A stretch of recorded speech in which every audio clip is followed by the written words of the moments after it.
Buongiorno ragazzi, bentornati sul mio canale dopo questa lunga pausa estiva. Oggi è domenica 1° settembre e quindi eccomi qui come promesso con il primo video di questo nuovo anno scolastico. Spero che ognuno di voi abbia passato delle splendide vacanze, giorni sereni, giorni tranquilli, giorni spensierati, anzi magari qualcuno di voi è ancora in vacanza e quindi tanto meglio, ma la scuola sta per iniziare.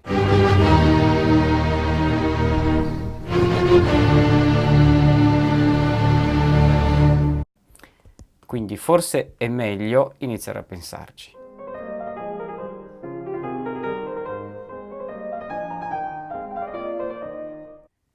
Non so se con i compiti di scuola siete a posto e li avete finiti, ma so per certo che il vostro pianoforte avrà sofferto di molta solitudine in questa calda estate.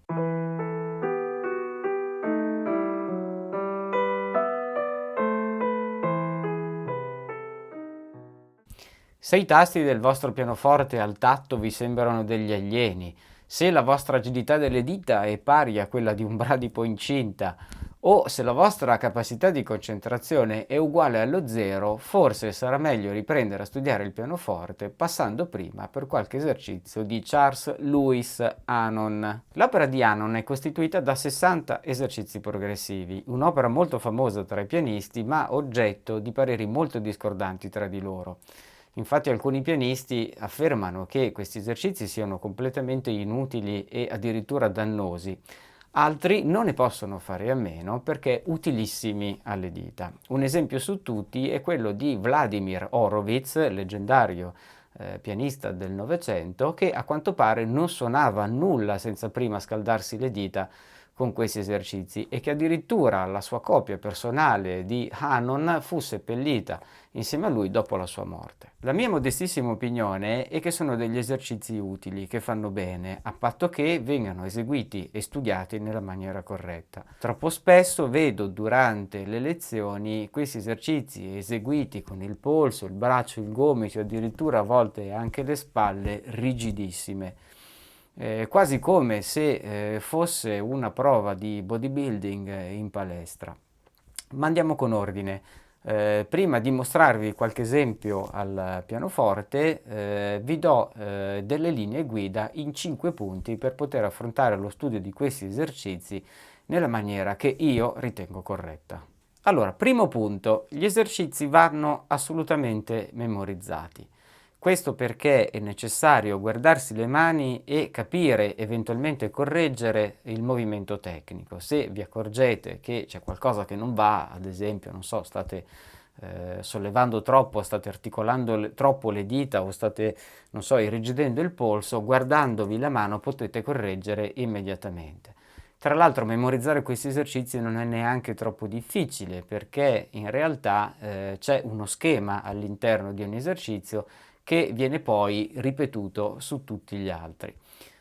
Questo schema riguarda la ripetizione del modello che viene eseguito durante la prima battuta e poi riportato di volta in volta un tono sopra. Quindi se questo modello, faccio un esempio così verbale, poi vi farò vedere al pianoforte, sull'inizio dell'esercizio, sulla prima nota inizia dal Do, sulla seconda battuta inizierà dal Re, lo stesso modello, e poi dal Mi, eccetera. Comunque dopo sarò più chiaro facendovi vedere direttamente un esercizio al pianoforte. Quindi il primo punto è questo: memorizzate, è facile da memorizzare e la fatica che fate all'inizio verrà poi ripagata quando inizierete a lavorare sulla velocità in seguito. Secondo punto, è necessario studiare questi esercizi sempre a mani separate prima di unirli. Questo perché il livello delle due mani non è mai uguale, anche lì dove avete praticamente le stesse note destra e sinistra suonate a distanza di un'ottava tra di loro. E quindi questo livello prima di mettere mani unite va eguagliato. Altrimenti avrete una mano, che spesso è la mano sinistra, che suona più lentamente della destra, producendo dei risultati disastrosi. Terzo punto, è indispensabile utilizzare il metronomo quando studiate questi esercizi, specialmente se li state studiando per la prima volta in vita vostra. Questo vi consentirà di aumentare la velocità progressivamente e soltanto quando avrete ormai raggiunto il pieno controllo, mai prima e mai facendo le cose di fretta. Quarto punto, forse il più importante, non dovrete mai suonare questi esercizi troppo rigidi. Il forte, che viene indicato all'inizio di questi esercizi, lo otterrete semplicemente appoggiando attraverso la forza di gravità. A questo punto il vostro dito, anzi le vostre dita, non dovranno fare altro che trasmettere il peso che ricevono dal braccio al tasto, e questo di solito è più che sufficiente per avere l'intensità, il colore giusto, il legato giusto necessario per eseguire questi esercizi. Anzi, quando avrete maggior controllo dopo qualche ripetizione, avrete la possibilità, anzi vi verrà voglia di sperimentare delle esecuzioni con dei colori nuovi, quindi i piani, i pianissimi, lo staccato, fraseggi un po' più articolati, e ve lo consiglio, è una cosa da fare. Punto numero 5. So che per alcuni di voi il rischio è veramente minimo, ma secondo me non vi conviene esercitarvi con l'Hanon per più di mezz'ora al giorno. So che su questo libro ci sono delle leggende, come addirittura la maratona di Hanon fatte in alcune scuole americane, dove si narra che alcuni pianisti riescano ad eseguire tutti questi 60 esercizi nell'arco di un'ora. Quindi, insomma, facendo il conto della Befana, si tratta di 1 minuto a esercizio, ma sono delle cose sportive, insomma, queste, non c'entrano nulla con l'arte, non c'entrano nulla neanche con la preparazione dei ragazzi.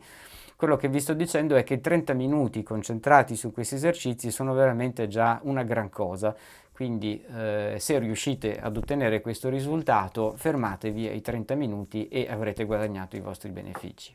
Dopo la presentazione dell'opera e le mie personali raccomandazioni, iniziamo con degli esempi concreti analizzando l'esercizio numero 1, il più semplice. Il modello ascendente di questo esercizio è questo, ascoltate.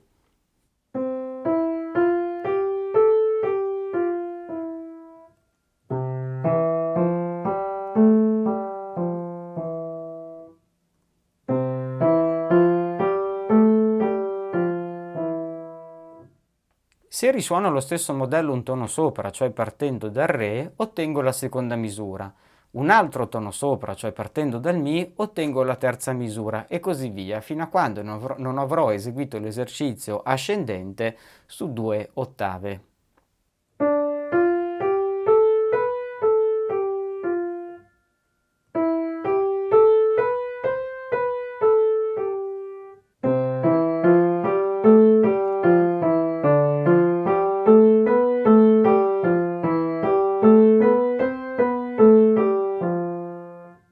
Per il moto discendente il modello è inverso, è questo.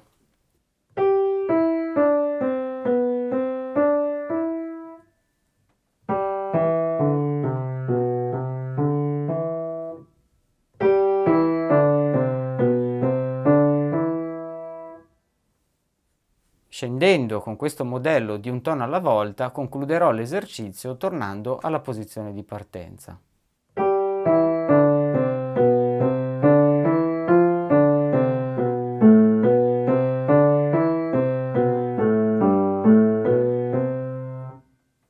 Quando avrete memorizzato perfettamente, potrete suonare l'esercizio per intero alla velocità di partenza, che è di 60 battiti per minuto, e aumentare la velocità con l'aiuto del metronomo in modo progressivo ogni qualvolta il vostro livello ve lo consente.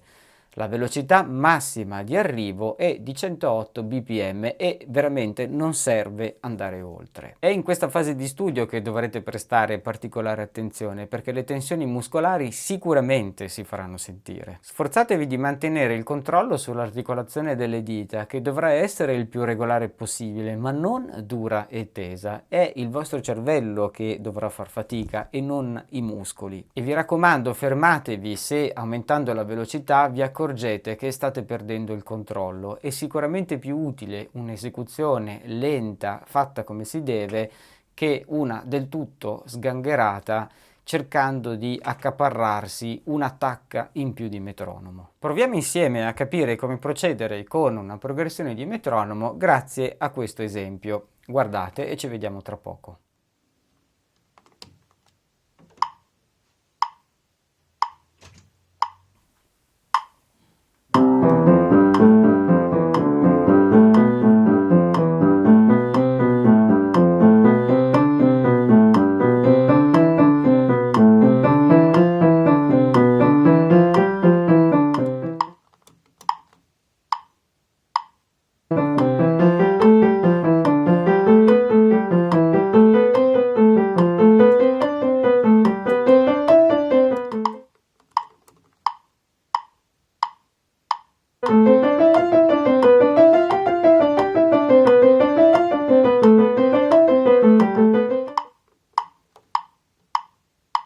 Ho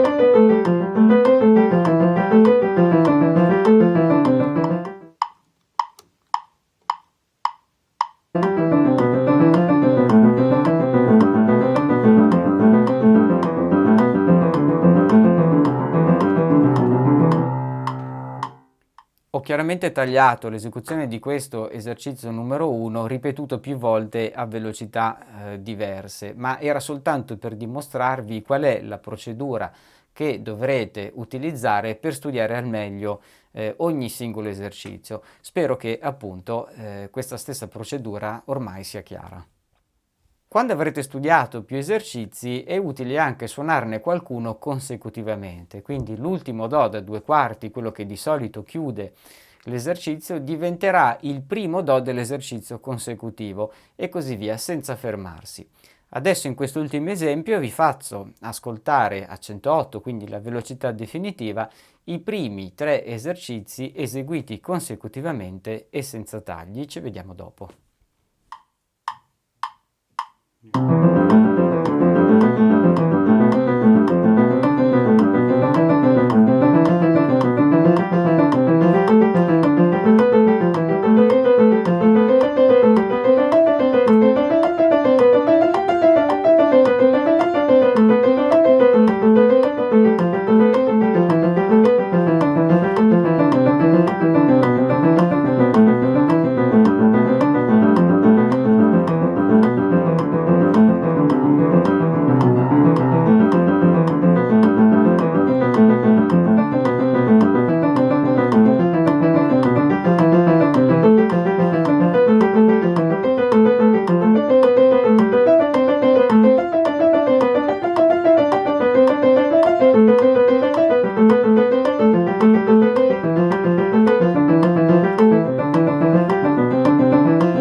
Bene, allora il video è quasi finito, grazie per avermi seguito fin qui. Se vi è stato utile ricordatevi di lasciarmi un like, ma soprattutto di iscrivervi al canale, per me è molto importante. Noi ci vediamo la settimana prossima, penso, se non ricordo male, che in programmazione ci sia una video lezione per i bambini la settimana prossima.